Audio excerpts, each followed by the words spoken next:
hi ha algunes idees que costa molt que canviïn. Tenim un relat construït al voltant d'una idea i costa que la societat l'actualitzi, però és que també ens costa com a comunitat educativa, com a professionals de l'educació, i això crec que és més greu. Per exemple, hi ha el mite de que els bons professors són aquells que tenen els grups més bons. Per la societat, aquell professor que suspèn molt és un bon professor, és molt exigent. I jo dubto molt d'aquesta idea. Bé, no és que dubti, és que tinc claríssim que l'alumnat que és bo, sí, el pots ajudar, però necessita poca feina, perquè per això és bon alumnat. En canvi, aquell alumnat que té més dificultats, del tipus que siguin, requereix més professionalitat, requereix un docent que sigui molt més seriós, que tingui molta més flexibilitat, que tingui tota una caixa d'eines diversa per poder-se adaptar a les necessitats d'aquell alumnat. Tenir els grups, insisteixo, bons és fàcil.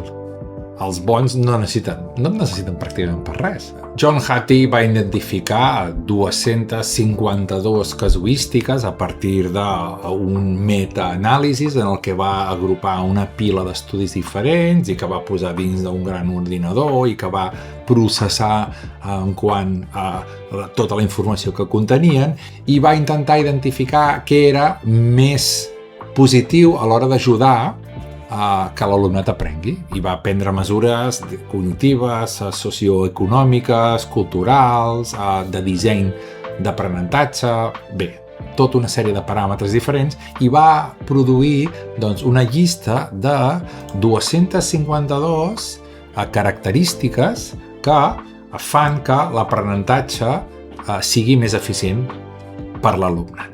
John Hattie ha rebut fortes crítiques en quant a ciència aplicada en la creació d'aquest estudi. De totes maneres, alguns d'aquests paràmetres han estat contrastats posteriorment per altres recerques. Per exemple, aquí tenim Collective Teacher Efficacy, és a dir, l'eficàcia col·lectiva del docent, la capacitat de treballar en equip a l'hora de treballar amb un alumnat, no?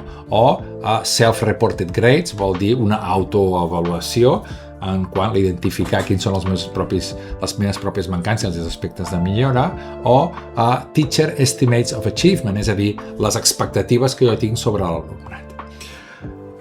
Tot això és molt interessant fins que arribem a històries que s'han convertit en relats que la societat ha pres com el relat normalitzat, correcte, però que fins i tot el sector professional, molts docents, han acabat creient.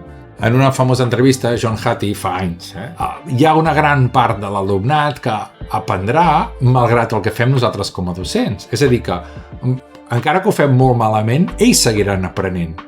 Sempre és així? No, efectivament, no sempre és així.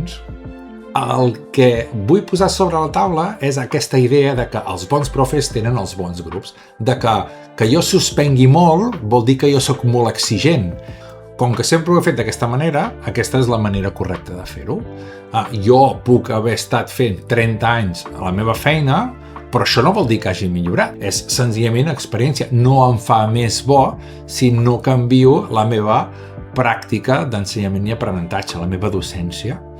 Ensenyar als nanos, entre cometes, bons, és fàcil, perquè ells sols, és que no et necessiten pràcticament per res. En canvi, que els nanos amb més dificultats aprenguin, això sí que és un gran repte. I aquests, per mi, són els bons profes. Hem de recordar que l'etapa obligatòria, és de trànsit, que l'etapa postobligatòria també és de trànsit perquè va cap a l'educació superior, i del que es tracta és d'ajudar-los que tiren endavant, no de tancar-los les portes.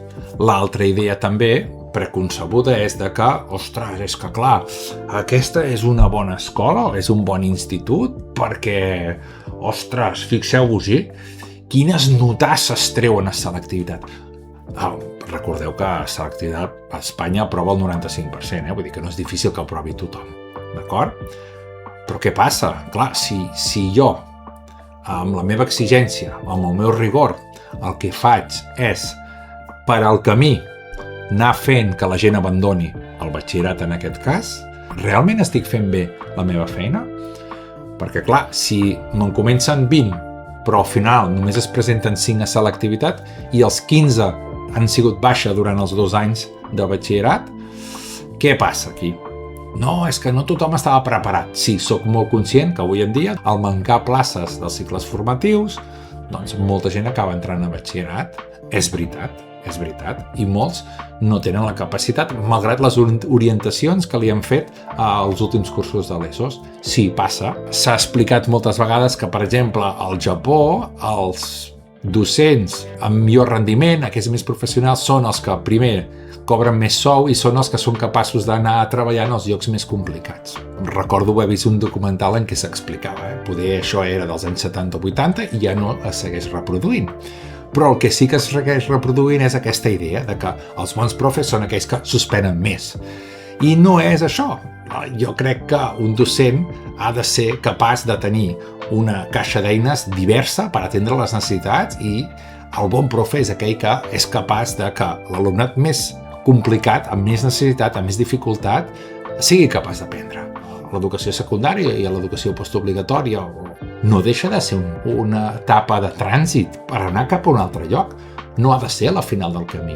Hem d'intentar, en la mesura possible, ajudar-los. Que jo suspengui el 80% de l'alumnat no em fa més bo. Al contrari, a mi em faria qüestionar-me, ostres, què hauria d'estar fent millor per ajudar-los? Que això no té res a veure amb la capacitat que té avui l'alumnat que arriba a les etapes postobligatòries. Llavors, sí, avui en dia l'alumnat puja amb moltes limitacions, però la nostra feina és ajudar-los a que tirin endavant. O no?